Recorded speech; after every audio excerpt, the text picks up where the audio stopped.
உத்தரப்பிரதேச மாநிலம் கான்பூர் அருகே காதலியுடன் வலம் வந்த மகனை சாலையில் துவைத்தெடுத்த தாயாரின் வீடியோ இணையத்தில் வலம் வருகிறது. அதனை பார்க்கலாம்.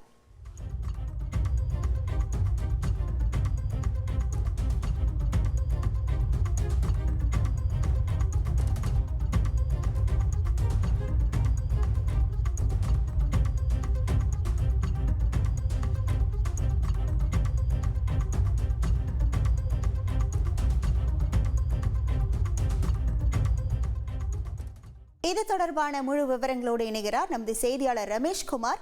வணக்கம் ரமேஷ்குமார், இந்த சம்பவம் தொடர்பான முழு விவரங்கள்.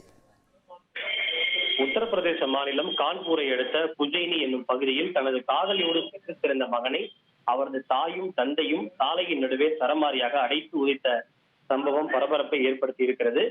சுஷீலா என்ற பெண்ணுக்கு 23 வயதாகும் ரோஹித் இருக்கிறார். அவர் 19 வயதாகும் ஒரு பெண்ணை கடந்த ஓராண்டாக காதலை சென்றதாக கூறப்படுகின்றது. இருவரும் பல இடங்களிலே சந்தித்து பேசுவதை வழக்கமாக கொண்டிருந்தனர். சம்பவம் நடந்த அன்று இருவரும் ஒரு கடையில் நூடுல்ஸ் சாப்பிட்டுக் கொண்டிருந்த போது இருவரும் ஒன்றாக இருப்பதை ரோஹித்துடைய தாய் சுஷீலா கண்டிருக்கிறார். அப்போது இருவரையும் கையும் களவுமாக பிடித்த சுஷீலா தன்னுடைய மகனை சாலை என்று கூட பார்க்காமல் மக்கள் முன்னிலையில் சரமாரியாக கன்னத்தில் அறைந்து அடித்து உதைத்திருக்கிறார். மகனுடைய காதலியையும் முடியை பிடித்து இழுத்து அவரை சரமாரியாக தாக்கி இருக்கின்றனர். கடந்த ஓராண்டாகவே அந்த பெண் தன்னுடைய மகனை பின்தொடர்ந்து வருவதாகவும் தன்னுடைய மகனுக்கு அவர் சூனியம் வைத்து விட்டதாகவும் கூட அவர் பொதுமக்கள் முன்னிலையில் புகார் தெரிவித்தார். அந்த பெண்ணோடு அந்த மகனுடைய தந்தையும் கூட சேர்ந்து கொண்டு மகனை தாக்கியதாக கூறப்படுகின்றது.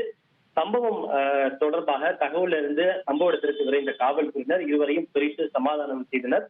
மேலும் இது தொடர்பாக விசாரணையையும் மேற்கொண்டு வருவதாக காவல்துறை தரப்பில் தெரிவிக்கப்பட்டுள்ளது. உங்கள் விவரங்களுக்கு நன்றி ரமேஷ்குமார். தந்தி டிவியை உங்கள் கேபிள் டிவி ஆபரேட்டரிடம் இலவசமாக கேட்டு பெறுங்கள்.